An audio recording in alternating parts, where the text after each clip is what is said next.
जय माता the all. And I am hoping कि आप में से बहुत सारे बच्चों की पढ़ाई अब वापस ट्रैक पे आनी शुरू हो चुकी है। और वो जो दिल टूटा था अभी 25 फरवरी को, जिनका वो उन्होंने दिल की मरम्मत जहाँ तक हो सकती है वो कर ली है, और अब वापस धीरे धीरे पढ़ाई की तरफ बढ़ना शुरू हो गए हैं और रिविजन्स करना शुरू हो गए हैं। लेकिन अब सुनना मेरी बात बहुत ध्यान से। मैंने आज आज इस वीडियो में 3-4 बहुत इंपॉर्टेंट बातें आपको समझानी है। मैं बोर्ड ऑफ डायरेक्टर्स का जो मैंने आपको फ्री गिफ्ट दिया है, जो बिगनर मॉड्यूल, वो मैं आपको समझाने वाला हूँ। उसके साथ बहुत सारे रिविजनरी नोट्स और रिवीजन सीरीज़ के बारे में, company law revision series for 2024, जो मेरी सबको मालूम है यार, पूरे इंडिया में जितनी ज़्यादा एग्जॉस्टिव रिवीजन मैं करवाता हूँ, ऑलमोस्ट 70 आवर्स, 70 घंटे की रिवीजन कंपनी लॉ की, तो उतनी तो कोई भी नहीं करवाता। और उसमें हम सारे पास्ट एग्जाम क्वेश्चन आंसर साथ साथ कवर करते हैं उस रिवीजन के अंदर। वो बहुत डिटेल में आपको समझाने जा रहा हूँ यहाँ पर, उसके बारे में बात करूँगा। सिंगल और बोथ को लेकर अभी तक भी कंफ्यूजन है मेरे पास, रात को भी मैसेजेस आए, सुबह भी मैसेजेस आए, उसको लेकर समझाने जा रहा हूँ। Sir so and so teacher so and so कह रहा है, सो एंड सो, मतलब अलग अलग, कोई यूट्यूब इन्फ्लुएंसर कुछ और कह रहा है, हर किसी के अपने अपने ओपिनियंस हैं। आपके लिए बड़ा इंपॉर्टेंट, कुछ इंपॉर्टेंट चीज़ें बताने जा रहा हूँ, जिसके लिए मैंने आज अपने बहुत सारे व्हाट्सएप ग्रुप्स के ऊपर ना वोटिंग करवाई। तो उस वोटिंग से ना बच्चे के दिल में क्या चल रहा है वो पता चलता है। और मैं आपको अपने दिल की बात नहीं बताऊंगा, आपको मैं बच्चे के दिल की बात बताऊंगा कि बच्चा, स्टूडेंट, जो पूरी सीएस कम्युनिटी का स्टूडेंट है, उसके दिल में क्या चल रहा है। तो आपको सही मायने में समझ में आएगा कि क्या क्या आपको किस तरीके से स्ट्रैटेजी बनानी है, तैयारी करनी है, paper wise and so on.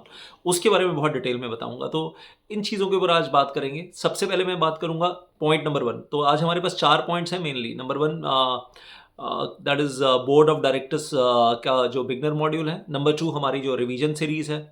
Number 3, I say that we are going to talk about single group, both group for this June 2024। अगर आप एग्जीक्यूटिव में या प्रोफेशनल में तो ऑल ग्रुप्स या 1 या 2 ग्रुप्स।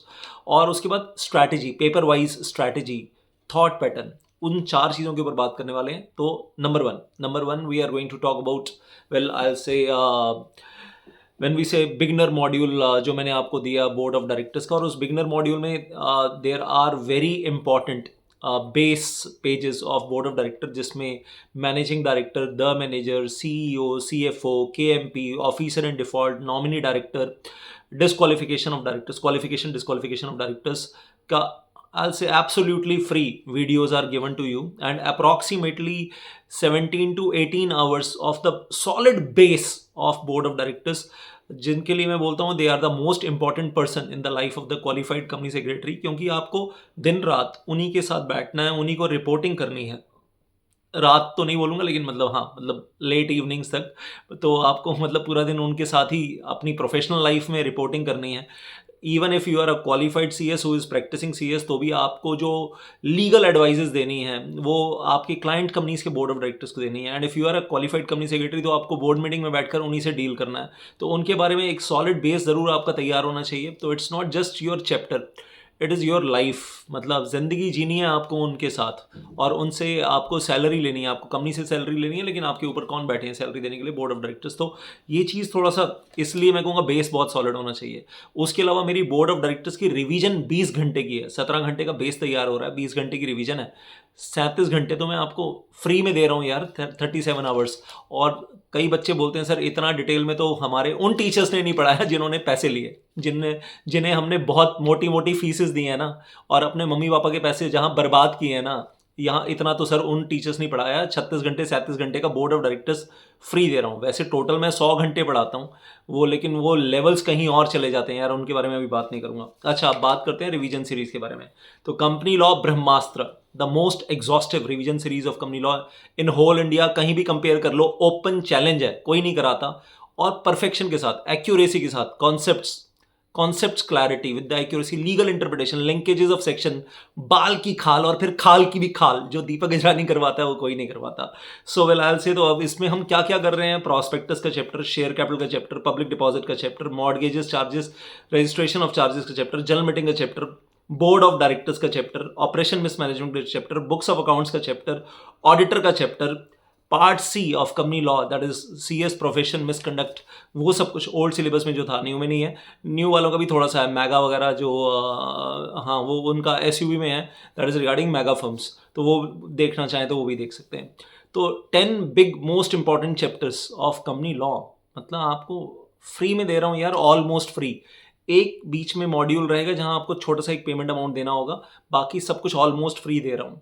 मतलब फ्री ही है, 100% फ्री है मोस्ट ऑफ दिस। आप ऐसे करो कि इन 10 में से 9 चैप्टर्स में आपको फ्री में दे रहा हूँ, एक चैप्टर का एक छोटा सा अमाउंट लूंगा। गुरु दक्षिणा बनती है कि नहीं बनती है पास करवाने के लिए? हाँ। और इस बार इतने बच्चों ने बोला था कि सर आपकी रिवीजन सीरीज की वजह से हमारे मार्क्स अच्छे आए, आपके यूट्यूब रिवीजन की, क्योंकि हमारे टीचर्स ने वो कॉन्सेप्ट पढ़ाए नहीं जो आपने रिवीजन सीरीज में पढ़ाए, उन्होंने फुल कोर्स में भी नहीं पढ़ाए सर। ऐसे वाले फीडबैक्स मेरे पास बहुत सारे आए जिनके रिजल्ट पॉजिटिव आए इस बार। अब सुनो जरा ध्यान से, आगे बढ़ते हैं। Then going on further, single group या बोथ ग्रुप, पहले मैं इस पे बात कर लूँ अभी यहाँ पर। मेरे पास रात को भी कंफ्यूजिंग मैसेजेस आ रहे हैं, बच्चे कंफ्यूज है कि सर हम सिंगल ग्रुप दे बोथ ग्रुप दे, इसके ऊपर बड़ी कंफ्यूजन है। अब सुनो ज़रा मेरी बात। एक बच्चे ने कहा sir so and so teacher ने अपने यूट्यूब चैनल पे बोला है अगर दिसंबर में तुमने बोथ दिए थे और तुम फेल हो गए हो, कोई बात नहीं, तुम दोबारा से बोथ ही देना, सिंगल पे मत जाना। उसने बोला कि ये पत्थर की लकीर है, बोथ ही देना है तुम्हें जून 2024 में। अब मैं कहूँगा अब दो बच्चों का कंपेरिजन करूँ। मैंने तो आंसर यार मार्कशीट्स देखी है ना, रियलिटी में बात करते हैं, हवा हवा में फेंकने की बात नहीं करेंगे। टीचर्स ने आपको झाड़ पे चढ़ा दिया, चने के झाड़ पे चढ़ा दिया, या आपकी पतंग चढ़ा दी, लंबी लंबी छोड़ दी, उसके बाद पीछे से हत्थे से तो आपकी कटेगी ना, आईबो तो आपकी होगी, धड़ाम से तो नीचे आप ही गिरोगे, टीचर थोड़ा ना गिरेगा जिसने आपको चने के झाड़ पे चढ़ाया। अगर आपने दिसंबर में 2 ग्रुप दिए थे तो आपको जून 2024 में भी 2 देने हैं। यार ऐसे नहीं होता। मतलब आप ये देखो, एक बच्चा मतलब स्टूडेंट 1, स्टूडेंट 2, स्टूडेंट ए, स्टूडेंट बी। स्टूडेंट ए की मार्कशीट में क्या है, ग्रुप 1 में आए 87 out of 400, only 87 marks out of 400। और उधर 92 मार्क्स आए in the group 2, 92 marks in the group 2 out of 400। 87 plus 92 मतलब लगा लो उसके टोटल मिलाकर ही 179 मार्क्स आ रहे हैं, 179 180 मार्क्स आ रहे हैं उसके आउट ऑफ 800।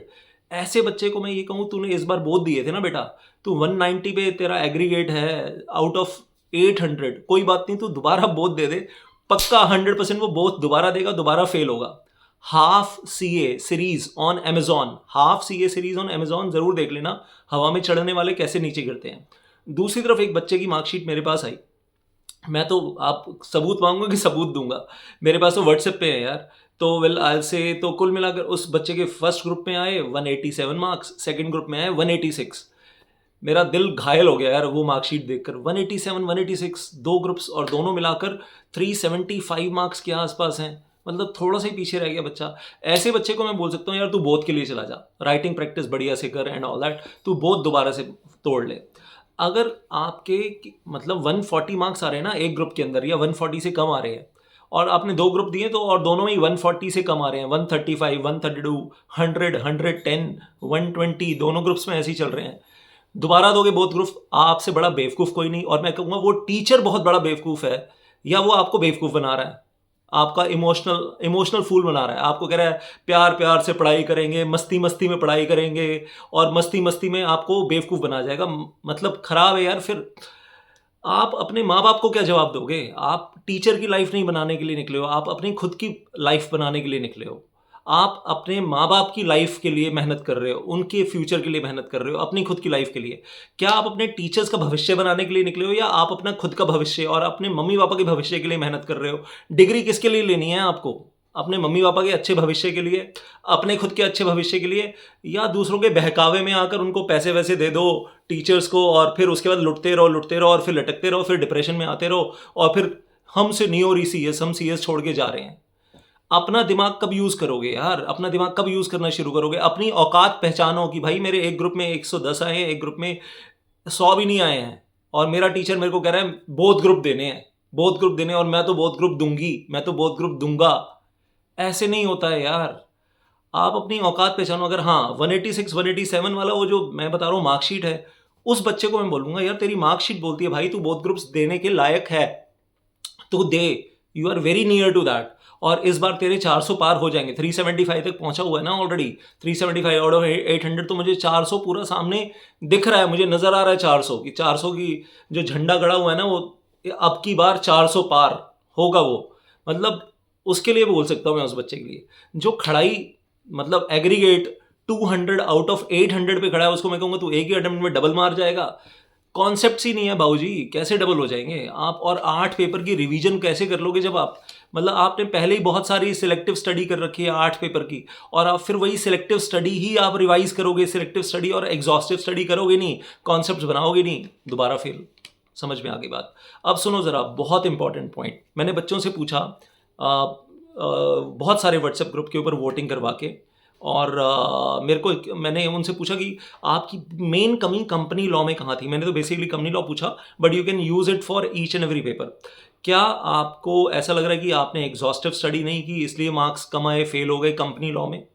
क्या ऐसा हुआ कि एग्जॉस्टिव स्टडी कर रखी है लेकिन एग्ज़ाम में क्वेश्चन पढ़कर समझ ही नहीं आया कि मार्क्स कम क्यों आए हैं? मतलब क्वेश्चन में लिखना क्या है, आंसर में क्या लिखना है, ये समझ में नहीं आया। या क्वेश्चन समझ में आ गया लेकिन उसमें जो लिखना है वो हम रिकॉल नहीं कर पा रहे, रिकॉल करने की प्रॉब्लम आ रही है। या रिकॉल भी हो गया लेकिन उसको आंसर को फ्रेम करने में प्रॉब्लम आ रही है, राइटिंग में प्रॉब्लम आ रही है।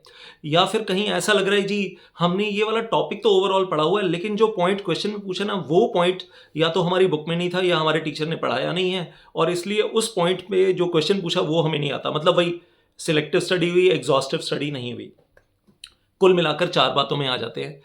अगर सिलेक्टिव स्टडी, अब पेपर वाइज सोच लेना, कंपनी लॉ का अलग सोचना, JIGL का अलग, और सेटिंग ऑफ बिजनेस का अलग, टैक्स का अलग, CAFM अलग, सिक्योरिटी लॉ अलग, और इकोनॉमिक लॉज अलग, सबका अलग अलग सोचना। आपके 7 पेपर हैं, 8 पेपर हैं, जो भी है, जो भी ग्रुप आपका है उसके लिए अलग अलग सोचना। हर पेपर का ऑन पेपर लिख लेना, हर पेपर का ऑन पेपर लिख लेना।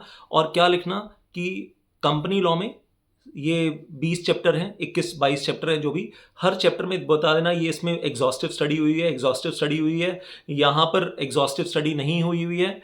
21 चैप्टर्स की लिस्ट बनाकर हर चैप्टर के सामने ना लिखना, इसमें सिलेक्टिव स्टडी किया, इसमें एग्जॉस्टिव स्टडी किया, इसमें सिलेक्टिव स्टडी किया, इसमें एग्जॉस्टिव स्टडी किया, इसमें जो क्वेश्चन एग्जाम में आया था वो मेरे को रिकॉल नहीं हुआ था, लिख लेना। या मेरे को क्वेश्चन आता था, आंसर आता था, लेकिन मेरी राइटिंग प्रैक्टिस में कमी रह गई, रीज़न बना लेना। ऐसे ही JIGL का, ऐसे ही सेटिंग ऑफ बिजनेस का, ऐसे ही हर पेपर का ना एक टेबल बनाकर रीज़न बनाना। और फिर चैप्टर वाइज सोचना कि अब जैसे एक पर्टिकुलर चैप्टर है जो तुम्हें लग रहा है कि पढ़ते ही सर 1 घंटे में पूरा रिवाइज हो गया, लेकिन हाथ नहीं चल रहा था, तो मतलब वहाँ तुम्हें राइटिंग प्रैक्टिस की ज़रूरत है उस चैप्टर में।